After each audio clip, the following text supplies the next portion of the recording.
So ఇవాళ editorial జనరల్గా left side వచ్చే ఆర్టికల్ తీసుకోకుండా ఓపెడ్ ఆర్టికల్ తీసుకున్నాను.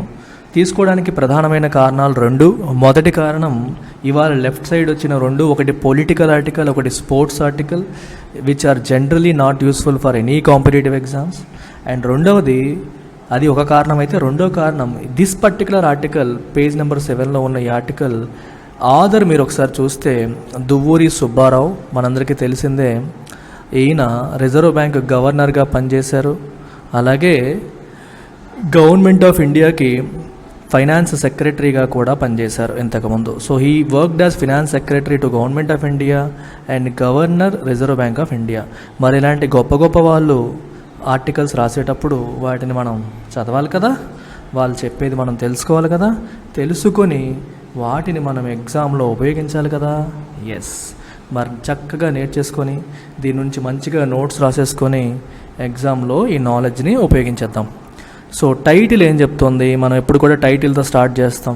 States, freebies and the costs of fiscal profligacy. Profligacy అంటే మీనింగ్ ఏంటి? వేస్ట్ఫుల్నెస్. ఫిస్కల్ అంటే ఫినాన్షియల్, అంటే డబ్బుని జాగ్రత్త చేయకుండా పనికి మాలిన విషయాలకి లేదా అనవసరంగా ఖర్చు పెట్టడం వల్ల, వృధా ఖర్చులు పెట్టడం వల్ల. కాస్ట్స్ అంటే ఖర్చులని కాదు, మూల్యం. What is the price that we are going to pay, right? రాష్ట్రాలు ఫ్రీబీస్ పేరుతో ఫిస్కల్ ప్రాఫ్లిగసీకి పాల్పడడం వల్ల మనం ఎటువంటి కాస్ట్స్ ఫేస్ చేయబోతున్నాం, ఎంత మూల్యం చెల్లించుకోబోతున్నాం అనే ఆస్పెక్ట్స్ ఈ ఎడిటోరియల్లో, ఈ ఆర్టికల్లో డిస్కస్ చేయడం అనేది జరిగింది. సో కింద ఏం చెప్పారు చూడండి. The need for instituting more effective checks that can make wayward states fall in line is compelling. So దీని అర్థం ఏంటి చూడండి. వేవర్డ్ అంటే అడ్డదారిలో వెళ్తున్నా, సరైన దారిలో వెళ్ళకుండా వేవర్డ్గా ఒక పద్ధతిగా వెళ్ళని స్టేట్స్ని లైన్లో పెట్టడానికి, దారిలో పెట్టడానికి మనం ఎఫెక్టివ్ చెక్స్ అనేది ఇన్స్టిట్యూట్ చేయాలి. చెక్స్ అంటే ఏంటి? కంట్రోల్స్. అంటే ఈ రాష్ట్రాలు ఇష్టం వచ్చినట్టు ఖర్చులు పెట్టి భవిష్యత్తు తరాల యొక్క పరిస్థితుల్ని, భవిష్యత్తు తరాల యొక్క ప్రయోజనాల్ని తాకట్టు పెట్టేస్తున్నాయి. అలా కాకుండా ఎఫెక్టివ్ చెక్స్ అండ్ కంట్రోల్స్ అనేవి ఉండాలి. వాటిని ఇన్స్టిట్యూట్ చేయాల్సిన అవసరం ఏదైతే ఉందో ఈజ్ కంపెల్లింగ్. సో చాలా ఎక్కువ ఉంది. So there is a lot of force, there is a lot of need for instituting more effective checks అని చెప్పి దీని యొక్క అర్థం. There is a compelling need to institute more effective checks అని అర్థం. ఓకే ఓకే, సో చూద్దాం, line by line చదువుకుంటూ వెళ్దాము. దీంట్లో ఇంపార్టెంట్ ఆస్పెక్ట్స్ అన్నీ మీకు చెప్తూ ఉంటాను, నోట్ చేసుకోండి మీరు. అంత ఇంపార్టెంట్ కానివి కొంచెం ఫాస్ట్గా చెప్తాను, కాన్సెప్చువల్గా ఉన్నవి కొంచెం స్లోగా చెప్తాను. During the planning last year and the campaign ahead of Punjab Assembly elections, Aam Aadmi Party promised a sum of 1,000 rupees per month to every woman in the state. Punjab ఎలక్షన్స్కి క్యాంపెయిన్ చేసేటప్పుడు ప్లానింగ్ టైంలో ఆమ్ Aadmi party ఏం చెప్పింది? ప్రతి house హోల్డ్లో ఉన్న ప్రతి ఉమెన్కి కూడా 1,000 రూపాయలు పర్ మంత్ ఇస్తామని చెప్పింది. ఇంకా to drive home the generosity of the promise, ఈ ప్రామిస్ ఎంత గొప్పది, ఎంత పెద్ద మనసుతో మేము ఈ ప్రామిస్ చేస్తున్నాం అనే విషయాన్ని చెప్పడం కోసం Aam Aadmi party leader and Delhi chief minister Arvind Kejriwal ఏమన్నారంటే, హీ ఎంఫసైజ్డ్ అంటే నొక్కి చెప్పడం, that under AAP's mission Punjab for Punjab post 2022, if there were 3 adult women, ఒక కుటుంబంలో ముగ్గురుంటే, కోడలు, కూతురు, మదర్ ఇన్ లా ముగ్గురుంటే ముగ్గురికి కూడా 1,000 రూపాయలు చొప్పున ఇస్తాము అని చెప్పారు. అంటే మేము ఎంత పెద్ద మనసుతో చేస్తున్నామో చూడండి. ఒక అమ్మాయి అంటే ఒక అమ్మాయి కాదు, ముగ్గురుంటే ముగ్గురికి ఇస్తామని చెప్పారు. When questioned how Punjab already reeling under heavy debt, already బాగా అప్పుల్లో కూరుకుపోయి ఉన్న పంజాబ్ ఏ రకంగా దీన్ని ఎఫర్ట్ చేస్తుందని ప్రశ్న ఆయనకి సంధించినప్పుడు కేజ్రీవాల్ ఏమన్నారో తెలుసా? said something to the effect that if there is good political management, మంచి పొలిటికల్ మేనేజ్మెంట్ ఉంటే మనీ సమస్య కాదు, మనీ అనేది సమస్య కాదు, పొలిటికల్ మేనేజ్మెంట్ మంచిదైతే ఉంటే సరిపోతుంది అని చెప్పి సింపుల్గా ఆయన తేల్చేశారు. అసలు ఈ ఫ్రీబీ కల్చర్ అనేది ఓన్లీ పంజాబ్లోనే ఉందా, దేశమంతా ఉందంటే దేశమంతా ఉంది, ప్లస్ గ్రో అవుతోంది, పెరుగుతోంది. దేశమంతా కూడా పెరుగుతుంది. Electoral promises of this kind raise several questions. ఎలక్షన్స్లో మీకు అన్నీ ఫ్రీగా ఇస్తామని చేసే ఈ ప్రామిసెస్లు రకరకాల ప్రశ్నల్ని లేవనెత్తుతాయి. ఏంటవి చూడండి. Is borrowing and spending on freebies sustainable? ఇలా అప్పులు తీసుకొని ఫ్రీబీస్ ఇచ్చేయడం అనేది సస్టైనబులా? అంటే ఈరోజు చేయగలిగావు, వచ్చే సంవత్సరం వచ్చే సంవత్సరం చేయగలుగుతావా? Can you continue doing this? Is this the best possible use of public money? ప్రభుత్వ ధనాన్ని లేదా ప్రజల ధనాన్ని ఉపయోగించడానికి ఇదే బెస్ట్ పాసిబుల్ వేయా? What is their opportunity cost? దీనివల్ల మనం ఏం కోల్పోతున్నాం? ఇప్పుడు ₹1 మన దగ్గర ఉంది. ఒక సింపుల్ కాన్సెప్ట్ ఆలోచించండి. ₹1 మన దగ్గర ఉంది, ప్రభుత్వం దగ్గర రూపాయి ఉంది. ఆ రూపాయి ఒక వర్గానికి ప్రభుత్వం ఫ్రీగా ఇచ్చేసింది. సో ఆ వర్గానికి ఫ్రీగా ఇచ్చింది కాబట్టి మనం చప్పట్లు కొడుతున్నాం. When you ask what is the opportunity cost అంటే ఈ రూపాయితో ఇంకా ఏమి చేసి ఉండవచ్చు, ఏమి చేసే అవకాశాన్ని మనం కోల్పోయామో అది ఆపర్చునిటీ కాస్ట్. ఇదే రూపాయి ఫ్రీబీగా ఇవ్వకుండా ఒక రోడ్డు వేసి ఉంటే, ఒక మార్కెట్కి యాక్సెస్ దొరికేది. ఒక పల్లెటూరులో పండే పంటకి సిటీతో కనెక్టివిటీ వచ్చి వాళ్ళకి మార్కెట్కి యాక్సెస్ అనేది దొరికేది. ఒక డ్యామ్ కట్టుంటే పొలాలకి నీళ్ళు అందేవి. అర్థమవుతుందా? ఇన్ఫ్రాస్ట్రక్చర్ పైన ఖర్చు పెట్టి ఉంటే, లేదా సోషల్ ఇన్ఫ్రాస్ట్రక్చర్, మంచి హాస్పిటల్స్ కట్టుంటే ప్రజల ఆరోగ్యం బాగుపడేది. ఆరోగ్యం బాగుపడితే వాళ్ళు కష్టపడి పని చేసుకుంటారు. స్కూల్స్ పైన పెట్టుంటే వాడు మంచిగా చదువుకొని స్కిల్స్ బిల్డ్ చేసుకొని భవిష్యత్తు బంగారమయం చేసుకుంటాడు. So this is the opportunity cost. The same money could have been spent elsewhere for more productive purposes అనేది ఇక్కడ పాయింట్ అనమాట. What is it that the public are collectively giving up? ఈ freebies కోసం మనం అందరం కలిపి ఏం వదులుకుంటున్నాం? So that the government can fund these payments. Government ఈ పేమెంట్స్ ఫండ్ చేయడం కోసం మనమందరం ఏం కోల్పోతున్నాం?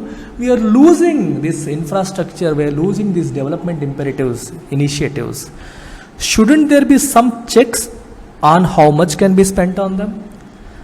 దేనికోసం ఎంత ఖర్చు పెట్టాలనే విషయంలో చెక్స్ ఉండాలా వద్దా? చెక్ అంటే అర్థమేంటి? కంట్రోల్. చెక్ అంటే చెక్ చేయడం కాదమ్మా, కంట్రోల్. ఇక్కడ మీనింగ్ కంట్రోల్. అసలు కంట్రోల్ ఉండాలా వద్దా? ఇష్టం వచ్చినట్టు వాళ్ళ డిస్క్రిషన్కి వదిలేయడమేనా? Should there be some restrictions, shouldn't there be some controls అని సుబ్బారావు గారు క్వశ్చన్ చేస్తున్నారు. I'm using Punjab to illustrate a point and by no means to suggest that it is unique. పంజాబ్ని నేను ఎగ్జాంపుల్గా ఎందుకు తీసుకున్నానంటే పాయింట్ మీకు చెప్పడానికి, అంతేగాని ఒక్క పంజాబ్లోనే ఇలా జరుగుతుంది అని చెప్పడం నా ఉద్దేశం కాదు. In fact many states are pursuing the freebie culture. ఒక రాష్ట్రమే కాదు, చాలా రాష్ట్రాలు ఇదే ప్రాసెస్ని, ఇదే పద్ధతిని ఫాలో అవుతున్నాయి. పర్సూయింగ్ అంటే ఫాలో అవ్వడం, ఫ్రీబీ కల్చర్ని ఫాలో అవుతున్నారు. And some even more aggressively than Punjab. కొన్ని పంజాబ్ కంటే కూడా ఎక్కువ అగ్రెసివ్గా ఈ పనిని చేస్తున్నాయి. Ideally, governments should use borrowed money to invest in physical and social infrastructure that will generate higher growth and thereby higher revenues in future, so that the debt pays for itself. Beautiful sentence amma. Ee sentence meer exam lo chakkaga vadesukovachu. Chudandi okasari. This is state government. It is borrowing money. బారోయింగ్స్ని ఎలా వాడాలి అనే విషయంలో మంచి statement.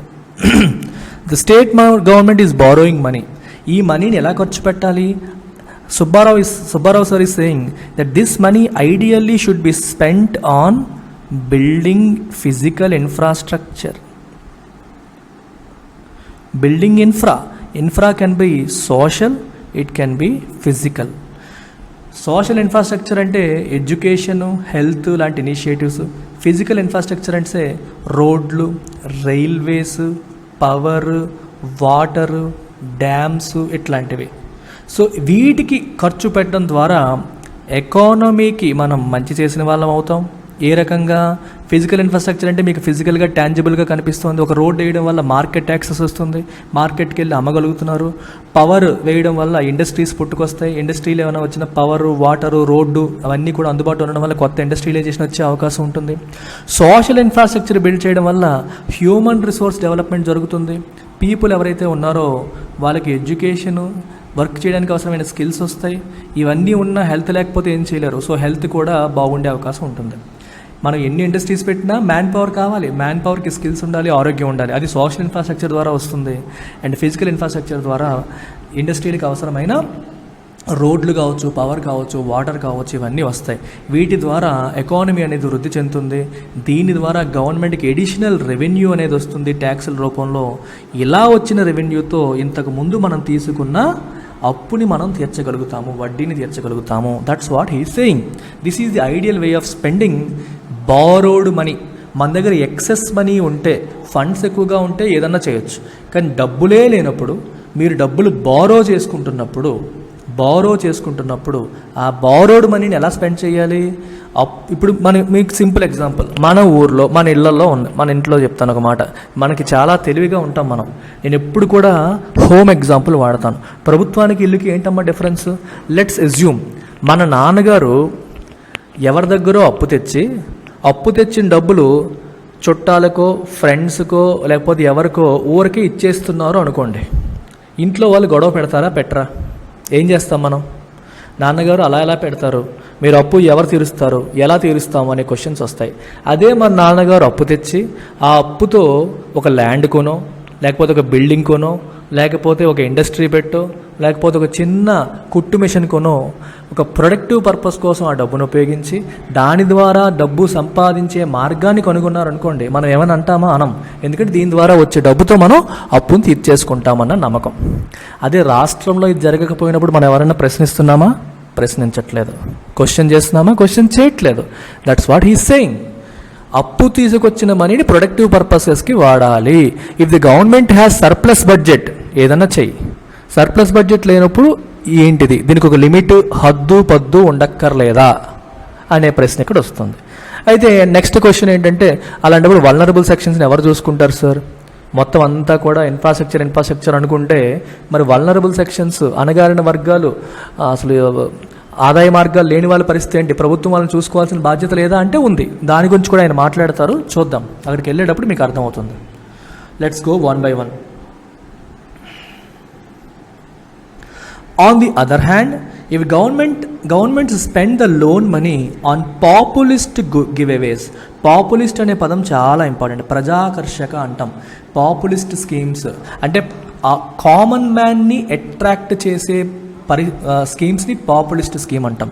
It might not be a prudent one, అంటే ప్రాక్టికల్గా మంచి చెడు ఆలోచించుకొని వచ్చిన స్కీమ్ కాకపోవచ్చు, కానీ ప్రజల్ని ఆకర్షించే స్కీమ్. అలాంటి వాడిని పాపులిస్ట్ అంటారు. గివ్అవేస్ అంటే ఇచ్చేయడాలు. పాపులిస్ట్ అనే పదం ఎలక్టరల్ డెమోక్రసీలో చాలా కామన్గా వాడతారు. ఎందుకని? Democracy is all about elections కదా. ఫ్రీ అండ్ ఫెయిర్ ఎలక్షన్స్ అని మాట్లాడతాం. ప్రతి 5 ఏళ్లకి పొలిటికల్ పార్టీస్ ప్రజల ముందుకు వెళ్ళాలి, ప్రజా తీర్పు కోసం ఎదురు చూడాలి. ప్రజా తీర్పు అంటే ప్రజల మనసులను గెలుచుకోవాలి. సో ప్రజాకర్షక పథకాల ద్వారా ప్రజలను ఈజీగా వాళ్ళ మనసులను గెలుచుకోవచ్చు అని చెప్పి రాజకీయ పార్టీలు చేసే గిమ్మిక్స్ అనమాట. సో ఈ లోన్ తీసుకొని వచ్చిన మనీ పాపులిస్ట్ గివ్అవేస్కి స్పెండ్ చేయడం ద్వారా something that generate no additional revenue, ఏమైనా రెవెన్యూ జనరేట్ చేస్తుందో లేదు. ద గ్రోయింగ్ డెట్ బర్డెన్, కానీ అప్పుల భారం పెరిగిపోతూ ఉంటుంది.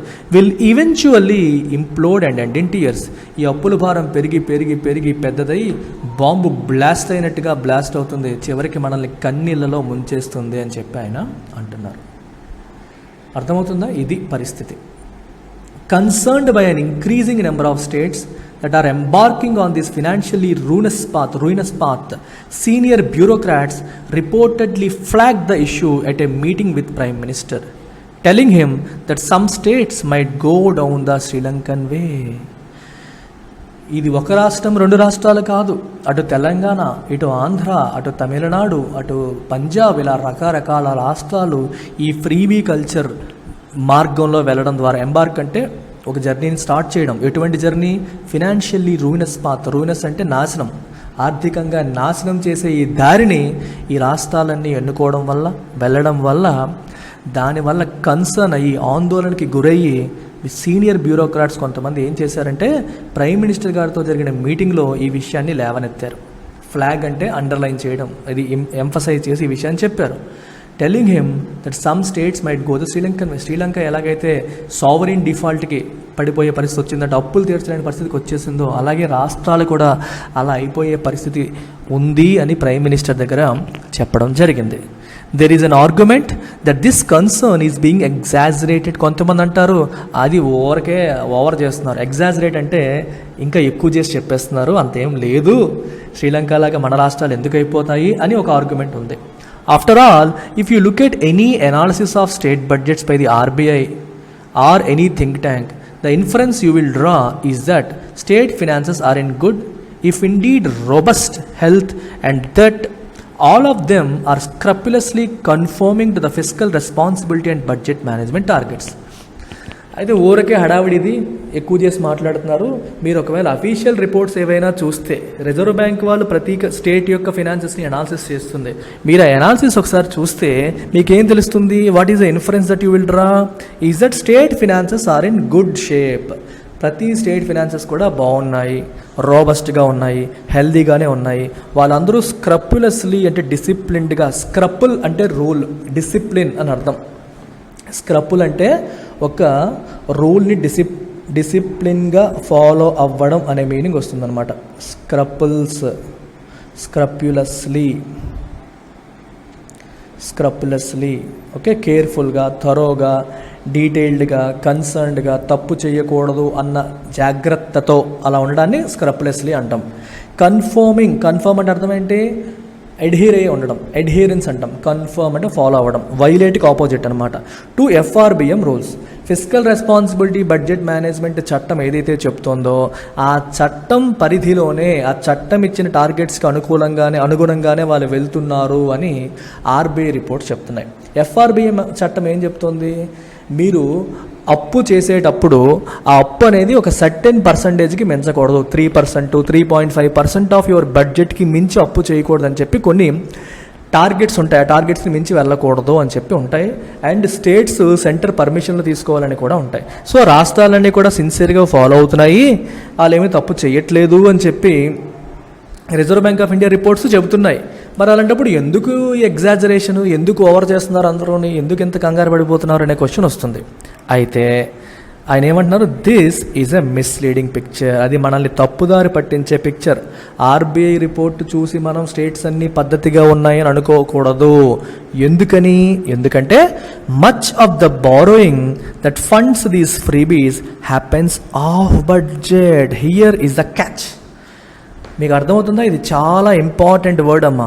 మీకు ఎగ్జామ్లో ప్రిలిమ్స్లో అడిగే అవకాశం ఉన్న కీవర్డ్ ఇది. చూడండి, ఆఫ్ బడ్జెట్ బారోయింగ్ అంటారు, లేదా ఎక్స్ట్రా బడ్జెట్ బారోయింగ్ అంటారు. What is the meaning of this? ఇప్పుడు చూడండి, గవర్నమెంట్ ఉంది, గవర్నమెంట్ డైరెక్ట్గా బారో చేసింది అనుకోండి. గవర్నమెంట్ ఎలా బారో చేస్తుంది? By issuing bonds. జనరల్గా బాండ్స్ ఇష్యూ చేయడం ద్వారా గవర్నమెంట్స్ బారో చేస్తాయి. గవర్నమెంట్ డైరెక్ట్గా బారో చేస్తే అది బడ్జెటరీ బారోయింగ్ కిందకి వెళ్తుంది. అంటే బడ్జెట్లో చెప్తారు ఎంత బారో చేశామని చెప్తారు. కానీ ఇది లెక్క కనిపిస్తుంది క్లియర్గా. కానీ ఇప్పుడు గవర్నమెంట్స్ ఏం చేస్తున్నాయి? They are going for off budget borrowings, which means government అప్పు చేయకుండా గవర్నమెంట్కి చెందిన ఒక సంస్థ, for example central government example తీసుకున్నారనుకోండి, let's say FCI, food corporation of India ఉంది. ఫుడ్ కార్పొరేషన్ ఆఫ్ ఇండియాకి డబ్బులు కావాలి, గవర్నమెంట్ ఇవ్వాలి. గవర్నమెంట్ తన దగ్గర అప్పు చేసి ఇవ్వాలి. ఇవ్వకుండా గవర్నమెంట్ ఏం చేస్తుందంటే ఫుడ్ కార్పొరేషన్ ఆఫ్ ఇండియాకి అప్పు చేయమని చెప్తుంది. డైరెక్ట్గా చేసి గవర్నమెంట్ దానికి గ్యారంటీ ఉంటుంది. అర్థమైందా? Government offers guarantee to FCI's borrowings. So FCI state bank నుంచో లేకపోతే వేరేగా వాళ్ళు బాండ్స్ ఇష్యూ చేసో బారో చేసుకుంటారు. ఇప్పుడు ఈ బారోయింగ్ అనేది FCI అకౌంట్లో కనిపిస్తుంది, కానీ గవర్నమెంట్ ఆఫ్ ఇండియా అకౌంట్లో కనపడదు. కానీ ఈ డబ్బులు ఏమవుతున్నాయి? గవర్నమెంట్ ఆఫ్ ఇండియా వాడుతుంది. అలాగే స్టేట్ గవర్నమెంట్స్ కూడా ఇవే పని చేస్తున్నాయి. స్టేట్ గవర్నమెంట్స్ కూడా స్టేట్ గవర్నమెంట్కి చెందిన సంస్థల ద్వారా అప్పులు చేయించి ఆ డబ్బులు వీళ్ళు వాడేసుకుంటున్నారు. దీన్నే ఎక్స్ట్రా బడ్జెట్ బారోయింగ్ అంటారు, లేదా ఆఫ్ బడ్జెట్ బారోయింగ్ అంటారు. ఇది రిజర్వ్ బ్యాంక్ రాడార్లోకి రాదు. బారోయింగ్స్ కౌంట్ చేసినప్పుడు, FRBM టార్గెట్ కౌంట్ చేసినప్పుడు ఇది కౌంట్ అవ్వదు. ఈ లూప్ హోల్ని ప్రభుత్వాలు వాడేసుకుంటూ అప్పులు చేసుకుంటూ వెళ్ళిపోతున్నాయి. వీటన్నిటిని మీరు కౌంట్ చేస్తే అసలు విషయం తెలుస్తుంది. అన్ఫార్చునేట్లీ ఇవి కౌంట్ అవ్వట్లేదు, అందుకే చెప్తున్నారు. So these happens of budget beyond the pale of FRBM tracking. FRBM ట్రాకింగ్లోకి అవి వెళ్ళట్లేదు. FRBM ట్రాకింగ్లోకి వెళ్ళట్లేదు. అర్థమైందా? ఇది పాయింట్. బియాండ్ ద పేల్ అనే పదం వాడారు. It is a idiom, it is an idiom. Beyond the pale అంటే మీనింగ్ ఏంటి అంటే, బియాండ్ ద పేల్ అంటే మీనింగ్ ఏంటి? Out side the bounds of acceptable behaviour. FRBM tracking boundaries దాటి జరుగుతుంది. ఇది అవుట్ సైడ్ ద బౌండరీ అని అర్థం. బియాండ్ ద పేల్ అంటే అవుట్ సైడ్ ద బౌండరీ. ఆ బౌండరీని బయట ఈ అప్పులు జరిగిపోతున్నాయి కాబట్టి ఇవి ట్రాక్ అవ్వట్లేదు. సో FRBM టార్గెట్ రీచ్ అవుతున్నట్టుగానే కనిపిస్తుంది. ద టిపికల్ మోడస్ ఆపరాండి అంటే way of doing certain things for states. ఇప్పుడు స్టేట్స్ ఇవి ఎలా చేస్తున్నాయి? అవుట్ సైడ్ FRBM ట్రాకింగ్ ఎలా చేస్తున్నాయి మీకు ఆల్రెడీ చెప్పాను. Has been to borrow on the books of their public enterprises. వాటి యొక్క పబ్లిక్ ఎంటర్ప్రైజెస్ ద్వారా అప్పులు చేయించేసి, and in some cases by pledging future revenues of the state as guarantee. ఇప్పుడు మన ఆంధ్రాలో తీసుకోండి, లిక్కర్ బాండ్స్ అని తీసుకొచ్చారు. అంటే మద్యం పైన ప్రభుత్వానికి కొన్ని సంవత్సరాల పాటు వచ్చే ఆదాయాన్ని గ్యారంటీగా చూపుతూ అప్పులు చేస్తున్నాయి. అలాగే సినిమాల పైన వచ్చే ఆదాయాన్ని నెక్స్ట్ కొన్ని సంవత్సరాలకు వచ్చే ఆదాయాన్ని గ్యారంటీగా చూస్తూ అప్పులు చేయడం. అంటే గవర్నమెంట్ రెవెన్యూని కూడా ప్లెడ్జ్ చేసేసి, తాకట్టుగా చూపి, గ్యారంటీగా చూపి అప్పులు చేసేయడం కూడా జరుగుతుంది. ఈ రకంగా ప్రభుత్వాలు అప్పులు చేసుకుంటా పోతున్నాయి. Effectively the burden of debt is on the state exchequer. మరి అల్టిమేట్గా ఈ అప్పుని ఎవరు తీర్చాలి? గవర్నమెంటే తీర్చాలి. ప్రభుత్వ ఖజానా నుంచే ఈ అప్పుని తీర్చాల్సి వస్తుంది. ఆల్బీట్ వెల్ కన్సీల్డ్. మీరు ఎంత దాచిపెట్టినా సరే ఎలాగైనా అల్టిమేట్గా తీర్చాల్సింది ఎవరు అంటే ప్రభుత్వమే.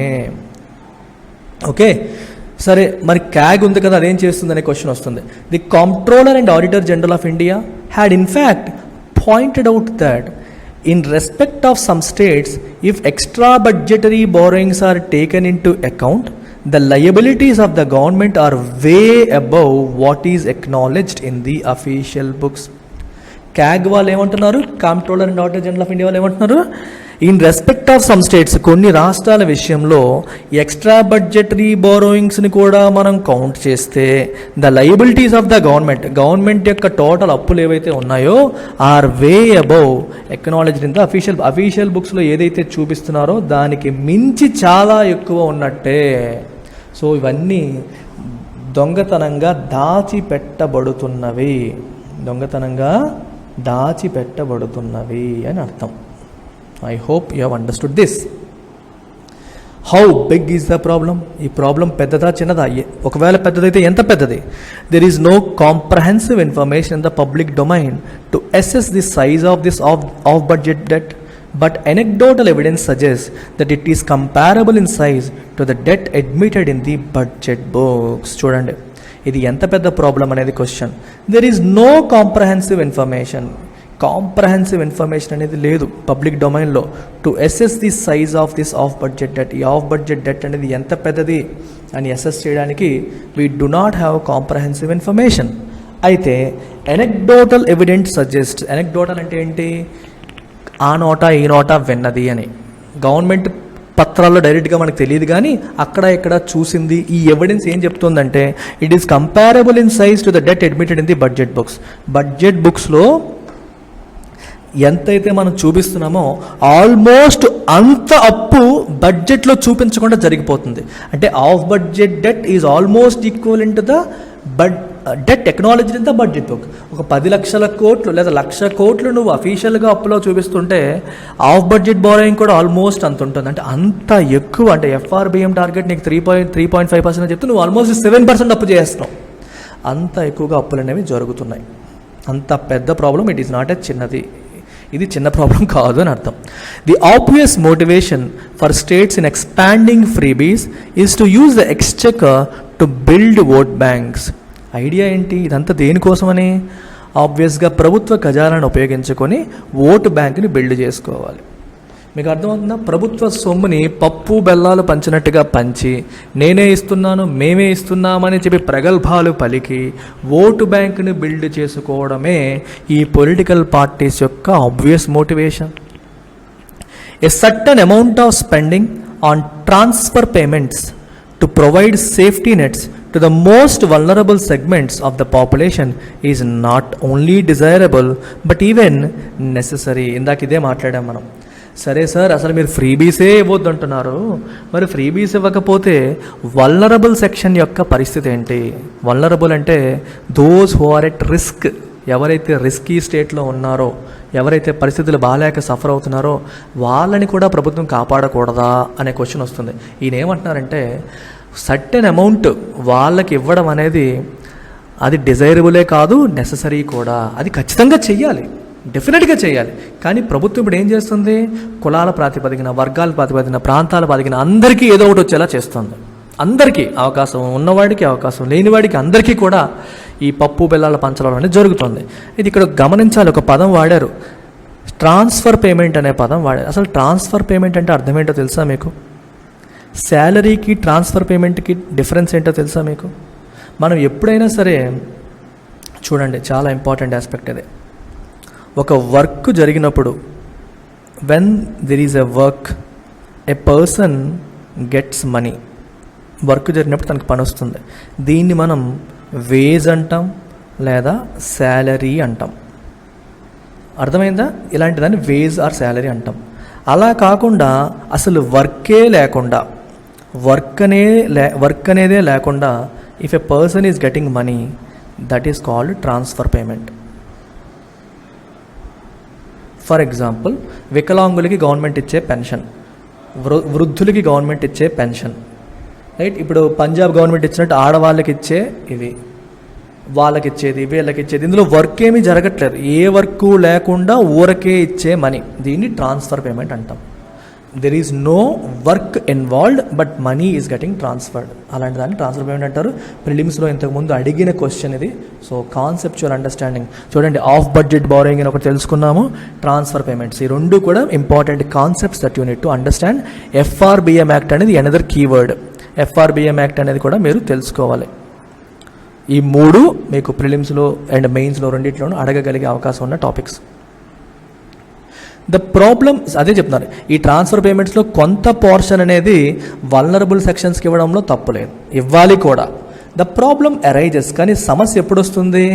When such transfer payments become the main plank of discretionary expenditure.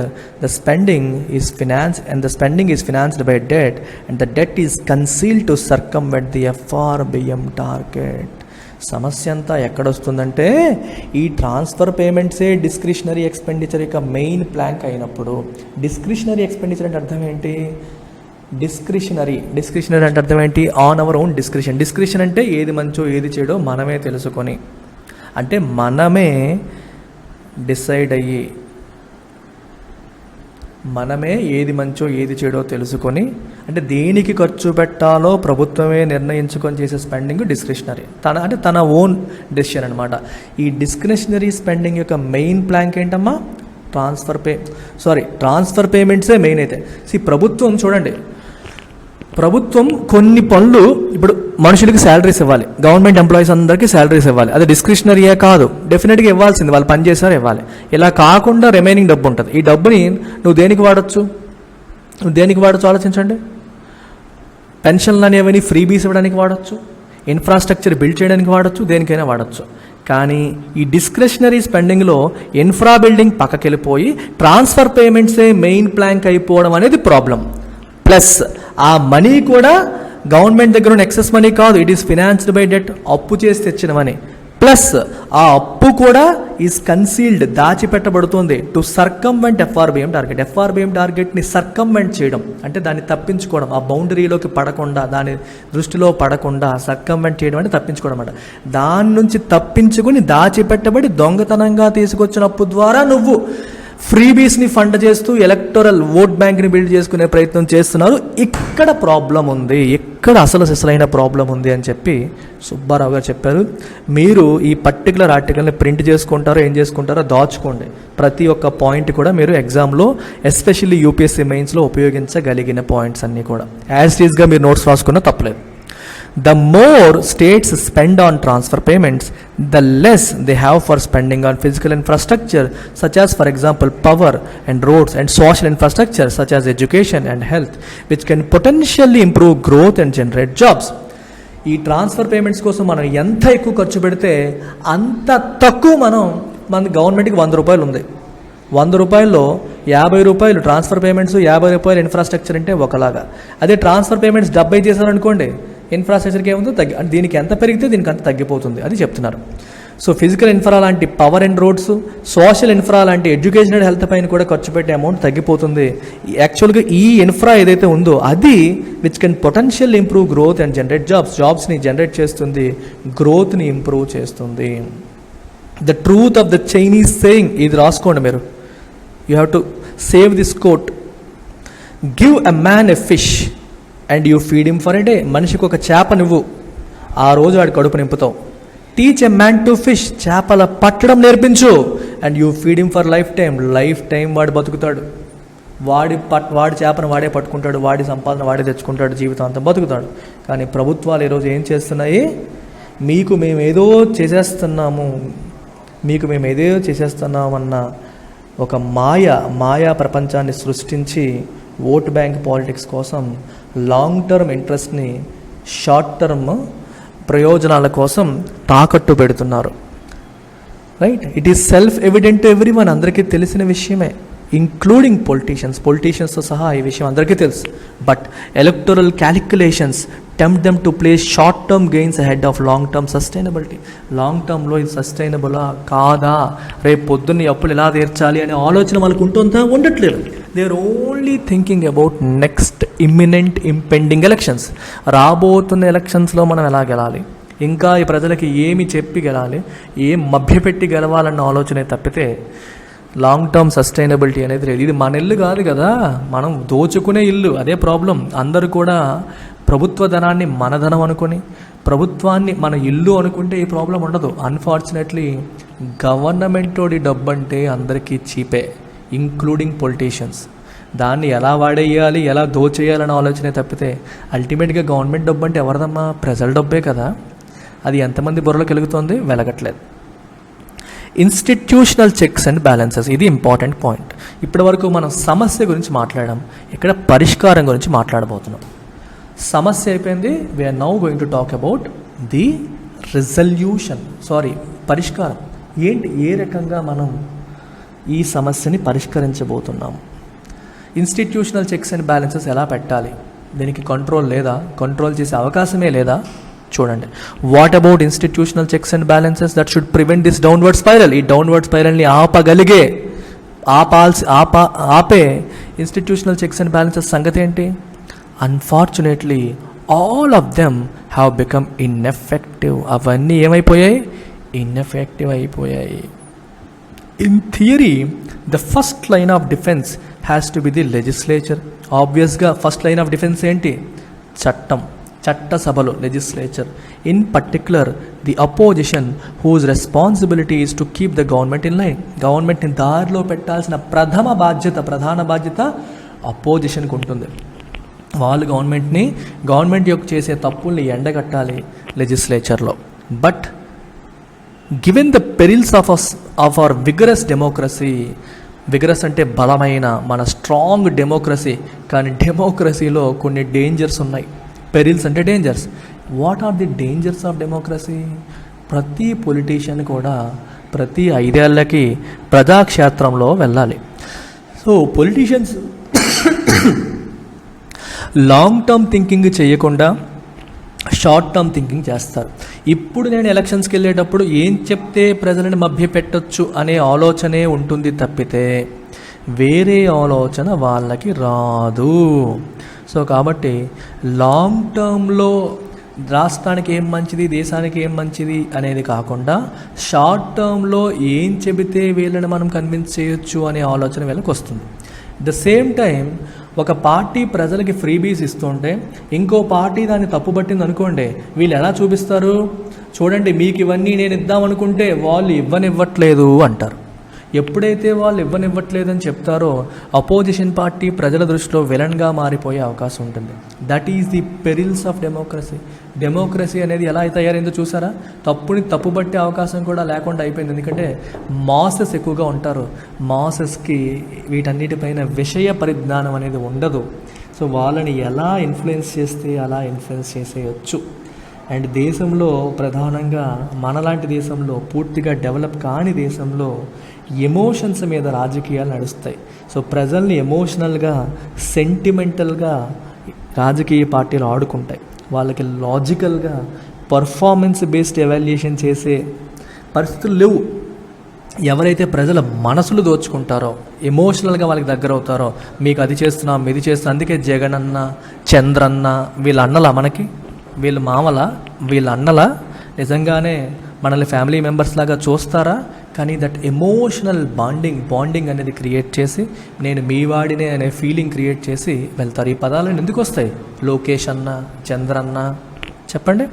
అది కథ, అది పరిస్థితి. అందుకే the opposition doesn't dare speak up for fear of forfeiting vote banks.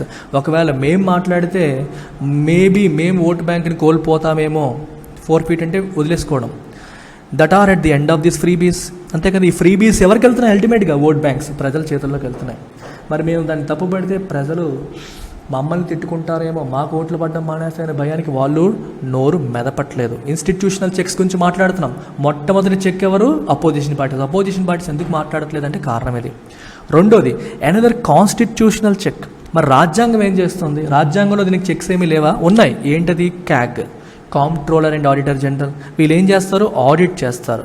Which should enforce transparency and accountability. ప్రభుత్వ అకౌంట్స్ని ఆడిట్ చేసి వీళ్ళు అకౌంటబిలిటీని, ట్రాన్స్పరెన్సీని ఎన్ఫోర్స్ చేయడానికి ట్రై చేస్తారు. In practice it has lost its teeth. కానీ నిజానికి ఇన్ రియాలిటీ తన బలాన్ని కోల్పోయింది. లాస్ట్ ఇట్స్ టీత్ అంటే తనకి బలం లేదు, ఎనర్జీ లేదు, చేయలేకపోతుంది. Since audit reports necessarily come with a lag. Audit ఎప్పుడు జరుగుతుంది? సంవత్సరం అంతా గడిచాక అవుతుంది. ఈలోపు పుణ్యకాలం కాస్త గడిచిపోతుంది, జరగాల్సిన దరిద్రం జరిగిపోతుంది. By when political interest has typically shifted to other hot button issue.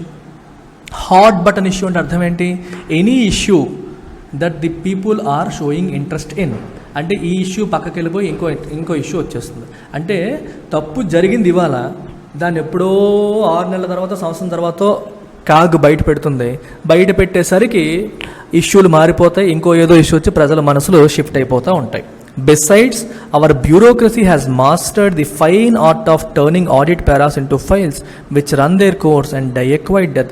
ఇంకా బ్యూరోక్రాట్స్ కూడా ఎలా తయారైపోయారంటే ఈ ఆడిట్ పారాస్ని ఫైల్స్ కింద, అంటే పెద్ద పెద్ద ఫైల్స్ కింద మార్చి అవన్నీ బయటకు వచ్చి విషయం జరిగేసరికి పుణ్యకాలం కాస్త గడిచిపోతుంది. విచ్ రన్ దేర్ కోర్స్ అంటే అర్థం ఏంటంటే వాటి టైం అయ్యేంత వరకు ఉండి they die their natural death. ఇంకా ఈ లోపు నెక్స్ట్ ఇయర్ వచ్చేస్తుంది, ఆ నెక్స్ట్ ఇయర్ వచ్చేస్తుంది. అంటే ఎప్పటికప్పుడు ఫాస్ట్గా పని అవ్వకపోవడం. ఇప్పుడు 2016లో జరిగిన దాని గురించి వెంటనే ఇమీడియట్గా వస్తే ఒక రకం, వీళ్ళు మొత్తం అంతా చెప్పేసరికి చాలా కాలం గడిచిపోయి అప్పటికి ఆ ఇష్యూ పక్కకెళ్ళిపోయి పార్టీలే మారిపోయి ప్రభుత్వాలే మారిపోయి సిచ్యువేషన్స్ వచ్చాయనుకోండి, ఏమవుతుంది? దానివల్ల ఉపయోగమే లేదు. సో ఆ ఫైల్ అనేది, పాత ఫైల్ ఎప్పుడు కూడా చచ్చిపోయినట్టే కదా లెక్క. ఫైనాన్షియల్స్ అనేవి ఏ ఇయర్కి ఆ ఇయర్, ఎప్పటిదో ఇప్పుడు మాట్లాడితే ఎవడు వెండ కూడా. అండ్ అనదర్ చెక్ ఏంటి? మార్కెట్ ఎలా చెక్ చేస్తుంది, కంట్రోల్ చేస్తుందంటే it is another potential check, అంటే పాసిబిలిటీ ఉన్న check. It can signal the health or otherwise of state finances by pricing the loans floated by different state governments differently.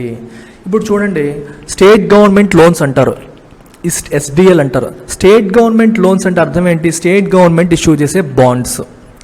ఈ bonds issue చేసినప్పుడు దానికి ఎంత వడ్డీ ఇవ్వాలి, ఎంత వడ్డీతో స్టేట్ గవర్నమెంట్స్ బాండ్స్ ఇష్యూ చేయాలి అనేది దేని మీద ఆధారపడుతుంది? క్రెడిట్ హిస్టరీ పైన. ఇప్పుడు ఫర్ ఎగ్జాంపుల్ మన ఇంటికి ఇద్దరు వచ్చారు. ఒక అతనేమో గవర్నమెంట్ ఎంప్లాయీ, ఇంకొక అతనేమో డైలీ లేబరర్. గవర్నమెంట్ ఎంప్లాయీ నిన్ను అప్పడిగాడు, ఒక డైలీ లేబరర్ అప్పడిగాడు. ఇద్దరికీ నువ్వు అప్పడానికి సిద్ధపడ్డావు, కానీ ఇద్దరికీ ఒకే వడ్డీ ఛార్జ్ చేస్తావా? చెయ్యవు. ఎందుకని? గవర్నమెంట్ ఎంప్లాయీ ఖచ్చితంగా పే చేస్తాడన్న నమ్మకం ఉంది, ఎందుకంటే అతనికి స్టేబుల్ ఇన్కమ్ ఉంది. కాబట్టి నీ మనీకి రిస్క్ తక్కువ. మనీకి రిస్క్ ఎప్పుడు తక్కువో నువ్వు కొంచెం తక్కువ వడ్డీకే ఇస్తావు. ఆ పక్కన వచ్చినోడు పే చేయగలడో లేదో నీకే డౌట్ ఉంది. అలాంటప్పుడు రిస్క్ ఎక్కువ ఉన్నప్పుడు ఎక్కువ వడ్డీ ఛార్జ్ చేస్తావు. అలాగే హర్యానా స్టేట్, ఆంధ్రప్రదేశ్, తెలంగాణ 3 కూడా మార్కెట్లోకి వెళ్ళి బాండ్స్ ఇష్యూ చేసి అనుకోండి. అంటే ముగ్గురు అప్పు అడుక్కుంటున్నారు. మరి అప్పు అడుగుతున్నప్పుడు హర్యానా స్టేట్ ఫినాన్సెస్ బాగున్నాయి అనుకున్నప్పుడు అక్కడ తక్కువ వడ్డీ అయినా సరే మనం ఇస్తాం, ఎందుకంటే మనకి పక్కాగా డబ్బులు వస్తాయని. ఆంధ్రప్రదేశ్ స్టేట్ ఫినాన్సెస్ బాగాలేదనుకోండి, కొంచెం ఎక్కువ వడ్డీ ఛార్జ్ చేయడం. ఇది మార్కెట్. అంటే మార్కెట్ అనేది ఒక రాష్ట్రపు లోన్కి ఎక్కువ వడ్డీ ఛార్జ్ చేస్తోంది అంటే అర్థం ఏంటి? ఆ స్టేట్ ఫినాన్సెస్ అంతగా బాగాలేవు అని. ఆ రకంగా స్టేట్ని ఎక్స్పోజ్ చేయడం జరుగుతుంది. ఇలాంటి దానివల్ల వాళ్ళు దారిలోకి వస్తారనేది ఎనదర్ చెక్.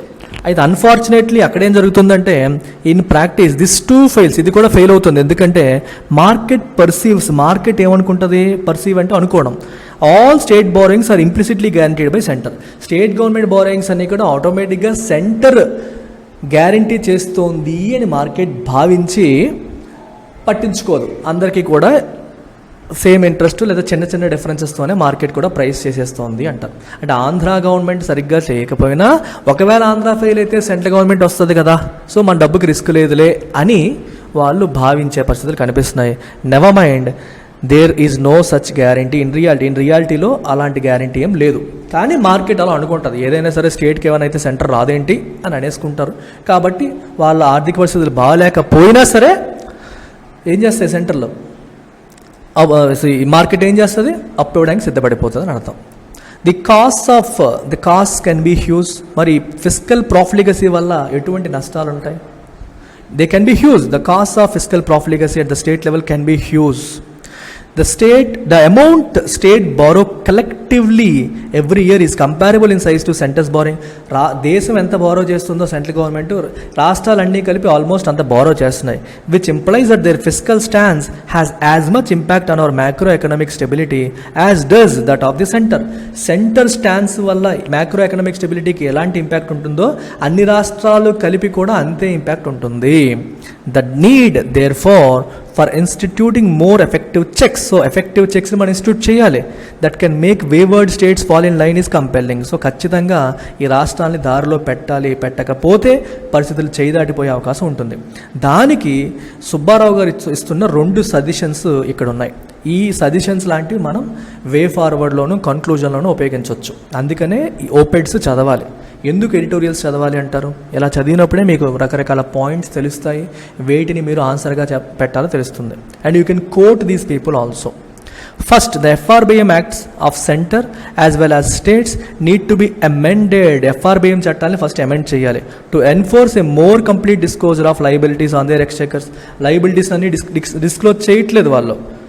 కార్పొరేషన్స్ ద్వారా తీసుకున్నప్పుడు డిస్క్లోజ్ చేయట్లేదు, అవి కూడా డిస్క్లోజ్ చేసేలాగా దాన్ని మార్చాలి. Even under the current FRBM provisions, governments are mandated to disclose their contingent liabilities. Present ఉన్న provisions ప్రకారం కూడా contingent liabilities ని వాళ్ళు mandate చేయాలి, disclose చేయాలి. What is a contingent liability? It is not a direct liability, కాకపోతే it is contingent, అంటే dependent on an event. For example, ఒక కార్పొరేషన్ లోన్ తీసుకుంది, దానికి నువ్వు గ్యారంటీ ఇచ్చావు. సో యాజ్ ఆఫ్ నౌ నువ్వు అప్పుగా ఉందా, నీకు అప్పు లేదు. కానీ రేపు పొద్దున్న కార్పొరేషన్ పే చేయలేకపోయింది అనుకోండి, నువ్వు గ్యారెంటర్ కాబట్టి ఖచ్చితంగా నువ్వు పే చేయాలి. So it is a contingent liability. అర్థమైందా? It's a liability upon a condition. ఏంటి కండిషన్? వాళ్ళు ఫెయిల్ అయితే అది నీ అప్పు అయిపోతుంది, ఎందుకంటే నువ్వు గ్యారెంటర్గా ఉన్నావు కాబట్టి. అలాంటివి కూడా మ్యాండేటరీగా చేయాలని FRBM ప్రావిజన్స్లో ఉంది. కానీ but the disclosure restricted to liabilities for which they have extended and explicit guarantee. ఓపెన్గా గ్యారంటీ ఇచ్చిన వాటికి మాత్రమే, కొన్నింటికి గ్యారంటీలు ఇవ్వరు. కానీ ఇండైరెక్ట్గా స్టేట్ గవర్నమెంట్దే కదా, వీళ్ళు తప్పు చేయర్లే, వీళ్ళ నుంచి ప్రాబ్లం రాదులే అని ఇచ్చేస్తారు. కొన్నింటికి డైరెక్ట్గా గ్యారంటీ రాసి పెడతారు. అర్థమైందా? ఒక పబ్లిక్ ఎంటర్ప్రైజ్ ఉంది, అప్పు తీసుకుంటుంది, స్టేట్ గవర్నమెంట్ గ్యారంటీ రాసి ఇచ్చింది, అలాంటివి మెన్షన్ చేయాలి. కొన్ని ఏమవుతాయంటే ఎలాగూ పబ్లిక్ ఎంటర్ప్రైజ్ ప్రాబ్లం లేదులే అన్నట్టు అప్పులు ఇచ్చేస్తారు. అలాంటప్పుడు ఆ గ్యారంటీ ఇవ్వాల్సిన అవసరం లేదు. గ్యారంటీ ఇవ్వనివి అక్కడ రాయాల్సిన అవసరం లేదు, చూపించాల్సిన అవసరం లేదని ప్రెజెంట్ ఉన్న చట్టం చెప్తోంది. The provision should be expanded. ఈ ప్రావిజన్ ఎక్స్పాండ్ చేయాలి to cover all liabilities whose servicing obligations falls on the budget. అల్టిమేట్గా బడ్జెట్ మీద భారం పడుతోంది అంటే అలాంటివన్నీ కూడా మెన్షన్ చేయాలి. Or could potentially fall on the budget regardless of any guarantee. Guarantee ఉన్నా లేకపోయినా అది బడ్జెట్ మీదే పడే అవకాశం ఉంది, అప్పు తీర్చాల్సిన పరిస్థితి బడ్జెట్ మీద వచ్చిందంటే ఖచ్చితంగా అవన్నీ మెన్షన్ చేయాలని రూల్ తీసుకురావాలి. ఇది మొదటిది. రెండోది, under the constitution states are required to take centre's permission. Centre permission తీసుకోవాలి. వెన్ దే బారో, అప్పు తీసుకున్న ప్రతిసారి సెంటర్ పర్మిషన్ తీసుకోవాలి. The centre should not hesitate to impose conditionalities. ఈ అడ్డదిడ్డంగా ఉన్న స్టేట్స్ పైన కండిషనాలిటీస్ ఇంపోజ్ చేయడంలో సెంటర్ హెజిటేట్ చేయకూడదు. Well it accords such permission. Accord అంటే గివ్. ఆ పర్మిషన్ ఇచ్చేటప్పుడు కండిషన్స్ పెట్టాలి. States slapped with conditionalities will of course balk and elise political motives. ఏ స్టేట్కి అయితే సెంట్రల్ గవర్నమెంట్ కండిషన్స్ ఇస్తుందో ఆ స్టేట్స్ ఏం చెప్తున్నాయి, లేదు ఇది పొలిటికల్ మోటివ్స్. ఇక్కడ బాల్క్ అంటే అర్థం ఏంటంటే హెసిటేట్ చేయడం, అంటే వాళ్ళు చెప్పిన కండిషన్స్ని ఫాలో అవ్వకపోవడం. బీ అన్విల్లింగ్ టు డూ, కండిషన్స్ని మేము ఫాలో అవ్వము, పొలిటికల్ మోటివ్స్తోనే సెంటర్ మనల్ని ఇబ్బంది పెడుతుందని చెప్పి బయటికి గోల చేస్తాయి. The challenge for the centre, మరి అప్పుడు సెంటర్ ఏం చేయాలి, will be to act transparently, centre మాత్రం పారదర్శకంగానే ప్రవర్తించాలి. And in accordance with well defined objective and contestable criteria. బాబు పొలిటికల్ మోటివ్స్తో చేయట్లేదు, మేము చట్ట ప్రకారమే చేస్తున్నాము, వెల్ డిఫైన్డ్ క్రైటీరియా ఫాలో అయ్యే మేము చేస్తున్నాము. కంటెస్టబుల్ అంటే రేపు పొద్దున సిచ్యువేషన్ వస్తే మనం వాదించగలిగేలా ఉండాలి, అట్లాంటి క్రైటీరియాని యూజ్ చేసే మేము చేస్తున్నాం తప్పితే పొలిటికల్ మోటివ్స్తో చేయట్లేదని చెప్పి గట్టిగా సెంటర్ నిలబడాలి. ఊరికే పర్మిషన్ అడిగినప్పుడే వాళ్ళని దారిలో పెట్టాలని చెప్పి ఇక్కడ అంటున్నారు. Finally there is the draconian provision in the constitution of India which allows the president to declare financial emergency in any state if he or she is satisfied that financial stability is threatened.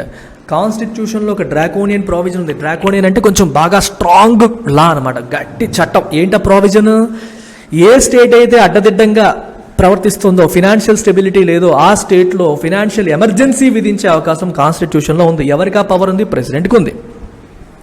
This Brahmastra has never been invoked so far. ఎప్పటి వరకు దీన్ని ఉపయోగించారా, లేదు. ఎందుకని, because for fear that this will turn into a political weapon of mass destruction. ఇది ఒక political వెపన్గా మారిపోవచ్చు, mass డిస్ట్రక్షన్కి దారి తీయచ్చు. ఎప్పుడైనా సరే చూడండి, ఇది ఎలా అవుతుందంటే 2-3 రకాలు. సెంటర్ మా మీద పగ తీర్చేసుకుంటుంది అని చెప్పి వీళ్ళు ఉపయోగించుకునే అవకాశం ఒకటి. రెండవది, ఒక రాష్ట్రంలో ఫినాన్షియల్ ఎమర్జెన్సీ విధించారు అంటే అది ప్రపంచం దృష్టిలో పడిపోతుంది, దేశం దృష్టిలో పడిపోతుంది. రేపు పొద్దున్న ఒక లోన్ రావాలన్నా రాదు, అది దేశం యొక్క ఓవరాల్ ఇమేజ్ని దెబ్బతీస్తుంది. అంటే ఈ దేశంలో ఒక రాష్ట్రం ఫినాన్షియల్ ఎమర్జెన్సీలోకి వెళ్ళిపోయింది, సో దేశానికి అప్పులు రావాలన్నా వచ్చే అవకాశాలు తగ్గిపోతాయి, ఆ రాష్ట్రానికి భవిష్యత్తులో అప్పులు వచ్చే అవకాశాలు తగ్గిపోతాయి, రైట్? ఎందుకంటే వీళ్ళు ఎమర్జెన్సీలో ఉన్నారంటే వీళ్ళకి ఫినాన్సెస్ మేనేజ్ చేయడం రాదు. ఎవడన్నా దివాలా తీసాడు అనుకోండి, ఎమర్జెన్సీలో ఉన్నాడు అనుకోండి, అప్పుడు ఏం చేస్తావు, రేపు పొద్దున కప్పు ఇవ్వండి, నువ్వు ఇస్తావా, ఇవ్వవు. ఇది కూడా అంతే, ఇది మాస్ డిస్ట్రక్షన్కి దారి తీసే అవకాశం ఉంటుంది. అంటే ఎందుకంటే దేశంలో ఈరోజు వరకు ఆర్థిక ఎమర్జెన్సీ విధించలేదు. కారణం ఏంటి, దేశానికి దేశమే మేము ఆర్థికంగా ఎమర్జెన్సీలో ఉన్నామని చెప్తే ప్రపంచం రేపు పొద్దున్న నీకు ఏ సహాయం చేయాలని ఆలోచిస్తుంది. డబ్బులు తిరిగి వస్తాయా రావా అనే భయం, అంటే మన ఇమేజ్ని మనమే డ్యామేజ్ చేసినట్టు. అందుకనే ఆర్థిక ఎమర్జెన్సీలు అంత తొందరగా చేయరు. But the provision is there in the constitution for a reason. కానీ ప్రావిజన్ ఊరికే ఉందా, దానికి ఒక కారణం ఉంది. After all the root cause of fiscal irresponsibility is the lure of electoral nirvana. ఎందుకు ఈ ఫిస్కల్ ఇర్రెస్పాన్సిబిలిటీ వస్తుంది, ఎలక్టరల్ నిర్వాణ అంటే ప్రజలకి ఊరికే డబ్బులు పనిచేయడం ద్వారా ఎలక్షన్స్ అనేవి మనం, అంటే ఏ ఎలక్షన్స్ వచ్చినా మనమే గెలిచేస్తాం, టెన్షన్ పడాల్సిన పని లేదు. నిర్వాణ అంటే అర్థం ఏంటి, freedom from all the pain. అలాగే ఎలక్షన్స్ పెయిన్ అనేది కూడా మనకి ఇంక ఉండదు, ప్రజలు ఇంకా పడి ఉంటారు, మనకి ఎలాగైనా ఓట్లు వచ్చేస్తాయి. ల్యూర్ అంటే అట్రాక్షన్, ఆ పాయింట్ వీళ్ళని అట్రాక్ట్ చేసి ఇలాంటి పనులు చేసుకుంటూ వెళ్తున్నారు. ఇట్ విల్ స్టాప్, ఎప్పుడు ఆగుతుంది, only the political leadership fears punishment. Political లీడర్షిప్కి పనిష్మెంట్ ఉందనే భయం ఉంటేనే ఆగుతుంది, లేకపోతే పొలిటీషియన్స్ ఈ పనులు చేస్తూనే ఉంటారు. It is therefore important that to ensure the prospect of a financial emergency in case of gross and continuing fiscal responsibility is not just an abstract threat but a realistic one. So government ఏం ensure చేయాలి, physical responsibility అనేది follow అవ్వాలి, financial emergency వచ్చే అవకాశం ఉంటుంది అని భయపెట్టాలి. అదేదో అబ్స్ట్రాక్ట్గా కాదు, రియలిస్టిక్గానే వాళ్ళకి భయం వచ్చేలా చేయాలి. అలా భయం పెడితేనే వాళ్ళు దారిలోకి వస్తారు, లేకపోతే రారు. Disappointingly, the center itself has not been a beacon of virtue when it comes to fiscal responsibility and transparency. Fiscal responsibility విషయంలో, ట్రాన్స్పరెన్సీ విషయంలో సెంటరే వర్చువస్గా ఉండట్లేదు. అది బీకన్ అంటే ఒక లైట్, వర్చు అంటే ఒక వర్చువస్గా సెంటర్ కూడా ఉండట్లేదు. మరి సెంటరే విలువలతో కూడిన పద్ధతి మెయింటైన్ చేయకపోతే, వర్చువస్గా ఉండకపోతే మరి సెంటర్ ఎప్పుడు దారిలో పెడుతుంది వీళ్ళని? తండ్రే సరిగ్గా లేడు, పిల్లలు ఎవరు దారిలో పెడతారు అనే క్వశ్చన్ వస్తుంది. To it's credit, it has embarked on course correction over the last years. అది గత కొన్ని సంవత్సరాలుగా దారిలోకి వచ్చింది, కోర్స్ కరెక్షన్ అనేది స్టార్ట్ చేయడం మొదలుపెట్టింది. It should complete the task in order to command the moral authority. ఆ పని పూర్తి చేస్తే అప్పుడు మోరల్ అథారిటీ వస్తుంది. ఇప్పుడు తండ్రి సరిగ్గా ఉంటే కొడుకుని తిట్టగలుగుతాడు, తండ్రి సరిగ్గా లేకుండా కొడుకుని తిరిగి నువ్వేం చేస్తున్నావు నాన్న, నువ్వు చేసిన పని ఏంటని కొడుకు క్వశ్చన్ చేస్తాడు. అందుకే సెంట్రల్ గవర్నమెంట్ ఫిజికల్ రెస్పాన్సిబిలిటీని ఫాలో అయ్యి ఫిజికల్గా వాళ్ళు డిసిప్లిన్డ్గా ఉంటే వాళ్ళకి మోరల్ అథారిటీ వస్తుంది, మోరల్గా ఇంకొకరిని క్వశ్చన్ చేసే అథారిటీ వస్తుంది. To enforce good physical behaviour on the part of states. మీరు సరిగ్గా ఉండడని చెప్పే అవకాశం వస్తుంది. నువ్వే సరిగ్గా లేకపోతే నువ్వు వాళ్ళకి ఏం చెప్తావు? అది ఫైనల్గా చెప్పిన question. Absolute gem of an article. ఇది మీకు జనరల్ స్టడీస్ పేపర్ 3లోకి వస్తుంది. ఓకేనా? Take care, bye.